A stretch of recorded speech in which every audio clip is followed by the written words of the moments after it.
Hello, I'm Sarah Dennis. I'm the Information Manager for the Cardiomyopathy Association, and that's a charity in the UK that offers information and support to people who are affected by cardiomyopathy. Cardiomyopathy is a disease of the heart muscle, and it can cause sudden unexpected death in young people, but it's also a condition that if it's discovered it can be treated with drugs and surgery, and many of our members go on to live long and quite full lives. The organisation was started by an American woman called Carolyn Biro, and she had the condition and found that when she was living in this country she had very little support. Well, there's no support, there are no real charities to help people with cardiomyopathy. So she set the organisation up in 1989. Sorry, you may need to, sorry, can you cut that a bit? I probably need a drink. Do you want to get a glass of water or something? It's all right, sorry. She was an American lady who came over here and discovered there was no one really offering support to sufferers, and she set the organisation up in her house initially in Watford, and we now have an office there with 5 staff, and we've got a large number of trustees who sort of drive the organisation. In the past the charity has been more supportive, perhaps of presumed consent than it is now. We found that there was actually a very diverse view of opinion within the association. We have some members who've waiting for transplants. We've got some members who've got relatives who've died waiting for transplants. But we reflect all sort of society's opinions really. There are other members who may need a transplant at some point, that are a bit concerned about presumed consent. So we've got a wide variety of opinion, and we try to reflect that. We are supportive of the UK Transplant Register, and we do stories about them in our magazines. We'll carry pictures of the donor cards that a lot of people in this country carry. And we've also done stories about the fact that the register is 10 years old this year, and as part of its sort of 10-year celebrations, it's trying to get 1 million new donors onto the register this year by the end of October, and I understand it's already got 700,000 donors on there this year. Now, the registry,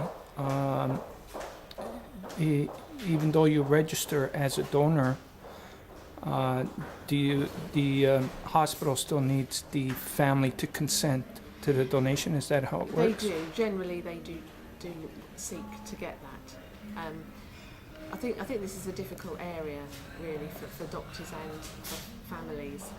But I think the fact that you have said on a register that you want to donate, and it's there for doctors to see, it helps them and helps them know that you want to give your organs. So I think that is helpful.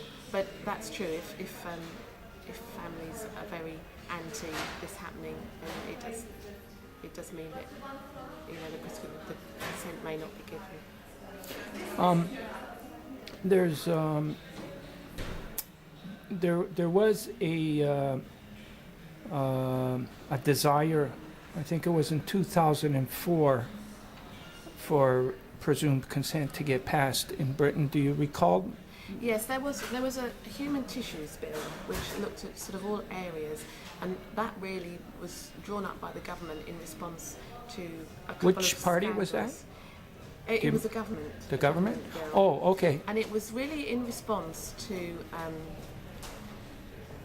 there were a couple of instances. There was 2 hospitals where it was found that doctors had been taking organs from children who had died and storing them without the consent of the parents, which is always supposed to be given.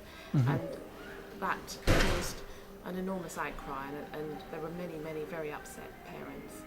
And the bill really was to address that, and I don't think it helped the debate for presumed consent. it made people fear that doctors are after organs, and I think there is a fear with some people that may encourage them to be taken before a patient is actually dead, or there may be an instance where they may recover. I think that's one of the areas of concern, and I know some of our members. One said to me that he knew of a case where doctors were asking for organs, and the consent wasn't given, and the patient then went on to recover. So, there is an area of concern here, yes. Now, the bill that was brought forward in 2004 was brought by the Liberal Party, I believe. Do you recall any of that? This was before I was. Before you I know the Liberal Democrat Party were very keen on bringing a bill. Are quite supportive of. Right. Do you recall any of that during that time that was happening, or was it not a big media event? Like, do you recall it being? I mean, it did get a lot of tension. Discussion. Yes, but right. I wasn't actually working for the. At that time, so I was doing something else. So it's not right. My memory of it isn't right. Isn't brilliant. So when you came into the job, I guess the issue of whether to change the law wasn't a big one at that time, since it already got rejected by the government. Well, the presumed consent had been rejected. Yes. It had been rejected. So when you came into the role, or that was one of the outstanding issues. For us, no. So it kind of died out, so to speak. Yeah, I mean, I don't know that it was an outstanding issue for us even then. I mean, it was, something that we would have watched. We're watching very carefully. Yeah. Okay. Now, I guess, there's concerns on both sides. Would you say they're balanced? Like, is there same number of concerns on one side, like for it and against it? I think some of the issues that came out of the problems with Alderhay and at Bristol clouded the picture, and I think it probably made people more concerned about organ donation. About doctors becoming like vultures, so to speak. Like I think that's probably overstating the case, but I feel they were concerned, and if you've got a relative who's seriously ill, you might be worrying that that's what's going on. Right. Now, do you know what the present status is with, if there's any other drives in to trying to get the law still changed, or? Well, I know the BMA. That's the British Medical Association. Have in the past been pushing. Proactive. Yes. I understand that there's about 75 to 80% of their members that are for it. I'm not sure exactly what the figure is. But it is a pretty high. I mean, as the BMA as an association, they do endorse. Well, they certainly have done. They have I'm not done aware that. They've changed their mind. Right, yeah. Right.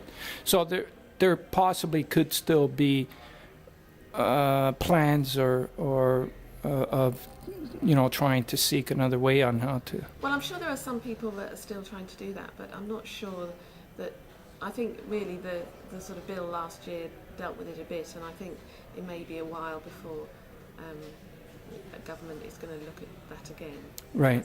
That's my personal right. feeling. Now, just you as a person, how many people do you run across? Like, since you've taken on this role, yes. How many people have you sort of run across during that time that have talked about this issue, the law? Has there been a small amount, a big amount? Well, some of our members talk about it because it is important for some of them, especially the ones who've lost family members while they've been waiting for organs.